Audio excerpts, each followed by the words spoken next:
By fire escape I go from old gables and facades, from things that suffer spring in a trembling bringing forth. Leaving weeping walls and all walled walking, I walk down to a stream through 3 wet gardens. There in the shade of a living oak my fingers seek your old hair, and I sit pensive down, once having touched your face. And yet your eyes belong not here nor hereafter if we meet and the moonlight meets your hair. For in Eden one evening you cast a short shadow, and the child in you feared the half-moon was your fault. Afraid of the wisdom, the wingspan of words, we saw love through his eyes, and the priest-king talked for the tongue-tied stars. But once it was night, once one of his mirrors had stolen your face, the road out was ours, and the only angels there were sown by our footsteps sobbing behind us. But I could tell death, I have loved you, and so I am deeper than sides. I could even tell Christ, although I am all body, all second-hand head, I'm a Christian again. But I have opened my mind, I have opened my gates, long ago, to dark horses.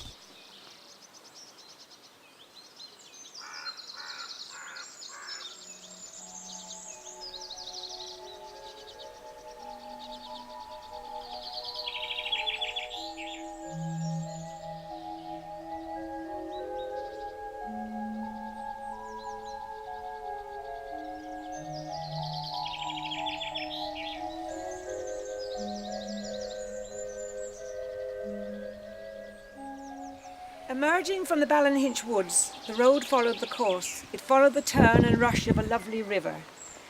At a couple of paces, stretching from bank to bank, there were man-made impediments of rocks and stones. Standing there and watching the bog-black water flowing so suavely over the first of these impediments, I found myself wanting to whistle, in the way that the man on the hill was whistling for his dog. I wanted to whistle for Plato. I wanted him here at my side, so that I could say to him, can't you see, seeing that water, that sensuousness and soul are the one going down together, as one wonder to a blessed eternity?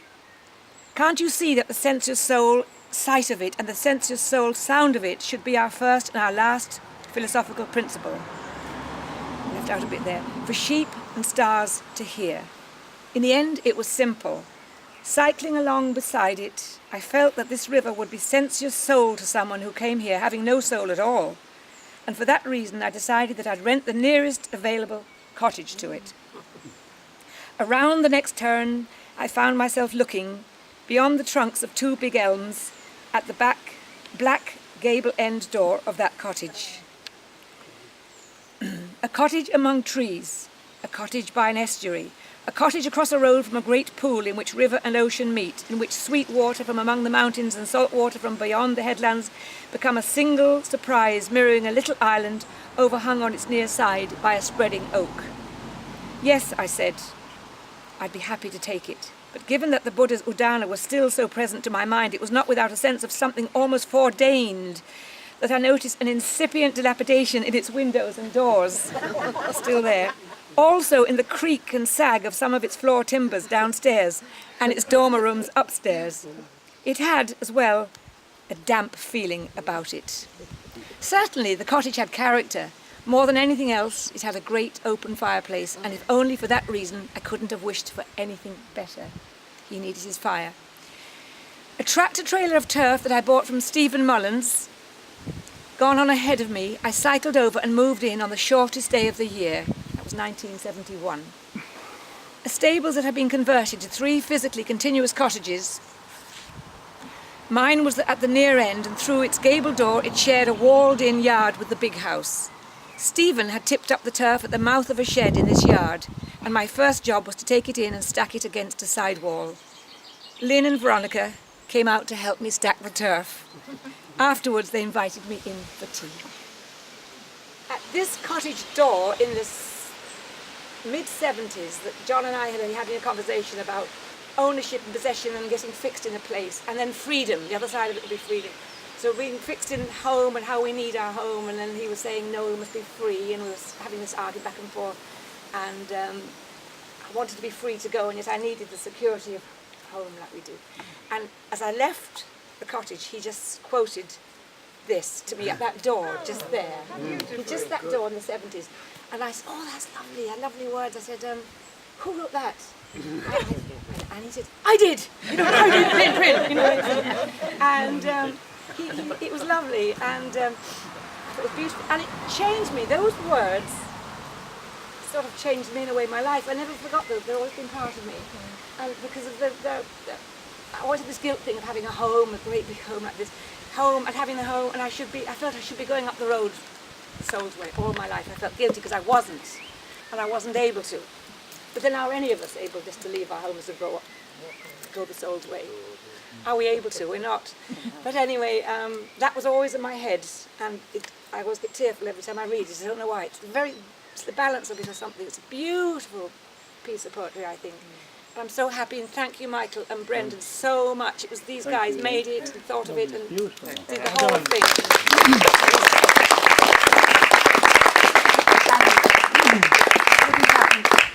I was just going to say, Lynn, thanks for your hospitality, for everything as well. So, thanks for having me. I've seen Martin's picture in there, and Martin O'Halloran, and that it was through Martin really. Martin kind of brought people together because he was such a great person, and it was through Martin that I met John, and you know. And I go back to the very early 1980s, and I can step back into that time, and I can see many of the people that are here today. I can see John walking the bike. I can see Tim wandering around Ballynahinch with a knapsack on his back there with a notebook writing down everything, and Mairead walking. And just people got together, and Martin kind of was a bit of glue to us all. And particularly with John, and I remember one Christmas day. It was on Christmas Day 1983, and we had John O'Connor got me go to him, opened the bar in Ballynahinch Castle for he said a few hours now, lads, a few hours. You can come in and we'll have a few drinks and all that. And there was a card game ensued, and Martin was there and a number of people, and one man got particularly obstreperous and not very nice. And Martin O'Halloran stood up, and the man must have been 90 at this stage, and he said, "God damn you, do you not know where you are, and do you not know what day it is?" And this man became a very small man and sat down. And I always remember those words of Martin: "Do you not know where you are, and do you not know what day it is?" And John Moriarty's gift was to articulate that rural wisdom and that special sense of place that Martin had, and that's gone all over the world now. And it's special to be here today to remember John and Martin. And I think Martin is having a good whiskey, and so is John somewhere. And God bless them is all I'd say. Yeah. Well done, yes. You're telling me, Brendan, inside. First of all, it was a phone call from Paul Durkin, who wants to be remembered. Yes. And I had a phone call from him earlier today, in a long conversation over a half an hour, talking about John.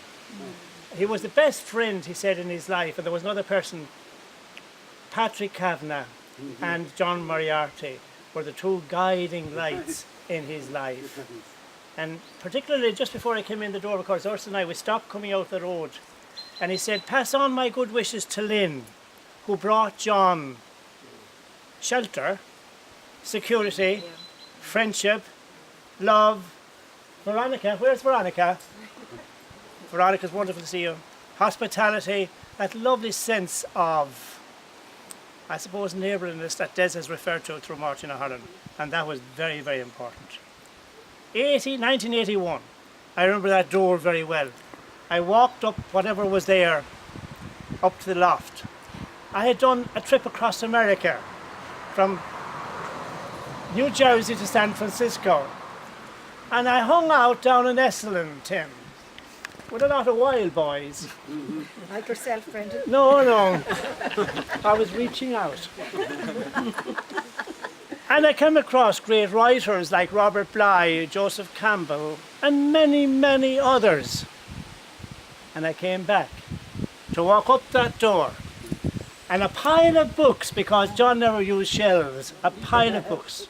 And every book I heard of on that journey, John had them there on the floor in front of him. So that door and that entry is very, very special. And being very, very special, I'm delighted that Mairead and Tim are here. Everyone is delighted to be here, and I'm delighted. Because so often during the year, Des and Larry and I would say, we'll have to go to see Tim and Mairead in London. Now, we were given having conscience in a way that you had gone. Why didn't you come? That's a very good question. Why?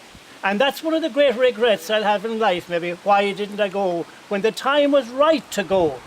Not that you were going to pass over or anything like that, but sometimes I'll never forget coming through. We'll go over, don't worry. We will go over. Because I have to see the Globe Theatre where my daughter Derrada has been several times and other places, and where Ursula went to college in London, so I'll have to go to London. But having one regret, I'll just say this much. Going through the town of Thomastown one day, I had a great feeling for Ollie Walsh. Ollie Walsh was probably the best goalkeeper of hurling ever was. And coming up the town of Kilkenny, up the town of Thomastown, Ollie Walsh was on the side of the street. The children were all strapped into their seats, and I said, I better get out and say hello to this man, but they were crying, Catherine, and I couldn't go. And the following week, Ollie Walsh died. So that was my kind of, many times, many regrets for not to. But this is a very, very special occasion. And Lynn, and this was always a great house with Lorna and Sarah. And all the times we'd hear of John coming and going, where you stay, I'll stay with Lynn, I'll stay with Veronica. And this was a real homestead. If Ballynahinch is the homestead for Seamus Heaney, and they're making it a home place, I know he loved Kerry and Pat Ahern and Pat Ryan. I know Pat Moore, Lord to Mercy and Pat Moore only died 5 weeks ago. We'd always say, you know, John, your normal places, I have to go back to Muckross and back to the Coolies and all. And okay, he wanted to go back, maybe he did. But his real home place was here. And the number of times we go into White's Nursery in Ballinasloe, on the great journey from here, buying trees for here and buying trees for Tim and Mairead, and hoping that they will like the trees that they were going to buy. So it's a special occasion to be here, and like, I know he often mentioned about Maya, the best poet in Ireland, he'd often say. Yes, he'd say, the best poet in the country. He never exaggerated. And there's no doubt Catherine Burke and Nora Linan and all the people back the road how often he spoke of you as well, and all of Roundstone and the people. We love John, and every time I meet people who talk about him. And the final thing John, that Paul Durkin said was this: he only hopes, Tim, that someone will write a biography, a good biography of him. Yeah, it's fascinating. Would be. Maybe I could tell a short story. Of course. One of my contacts with John. This happened just after he'd left here and moved back to Kerry. And the place that he lived in Kerry is enchanted. You can see one of the two breasts of the goddess Danu, the paps of Dana, down there from his front door.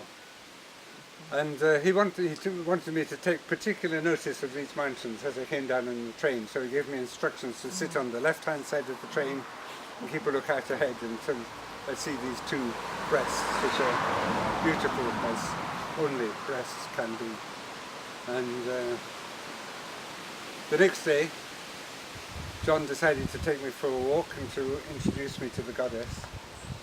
And we walked a long way to an ancient prehistoric Celtic site where John made the rounds and went to a series of altars and holy places. And I stood outside very disapproving of his lapse into Christianity. And then we walked on over an area that looked as if it had been burnt again and again and again. It had just been ruined by bad farming. And then we came out into a valley where there was lush, beautiful heather, and everything was perfect, except that there was a dead fox, absolutely beautiful specimen of a fox lying on the furs there. And it was lifelike in every detail down to the pellets within it. It was a terrible sight to see, this desecration of the place. But from there he led me up between the two mountains. And this for John was enchanted ground, and it was a great privilege to be allowed to go up there at all. And some way up between the two mountains there's a little lake with a stream pouring out of it and going down to the village. Beyond that, a little further up, there's a very crooked thorn tree. And we got as far as the thorn tree, and John was now going to invoke the spirit of the goddess on my work. And so he scrambled up a slope and he held onto a withered branch of the thorn tree. And I held onto John's hand, and we made a sort of human chain, and the power and the surge of the earth came through us both, and so on, and momentarily transfigured us. So then we walked down from there.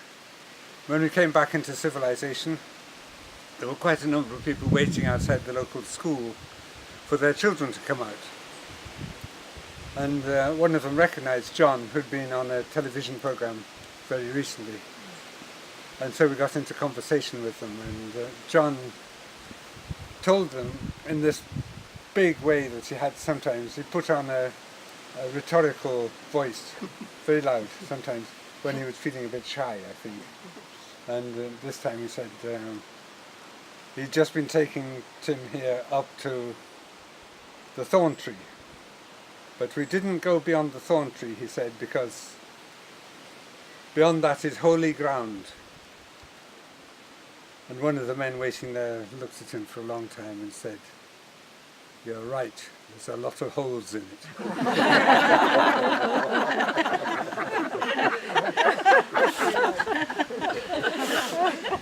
And that made me think that, yes, there are lots of holes in reality. And John could see through them to the sacred ground beneath.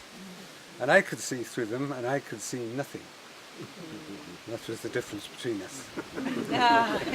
But you were great friends. Great friends.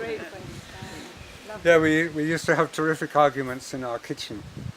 And I remember once John and I were having a philosophical argument. It must have been because we were both using this dreadful word, epistemology, whatever it means. We were sort of banging each other over the head with this word as if they were saucepans. And Mairead was making a sauce in the kitchen, and we were all close together, and John and I hacking away at each other, and Mairead stirring and so on. And epistemology, whack! Epistemology, whoa! So slice his head off and so on. And the argument raged like that until Mairead said, "Look, the sauce is separated. Now get out of my kitchen."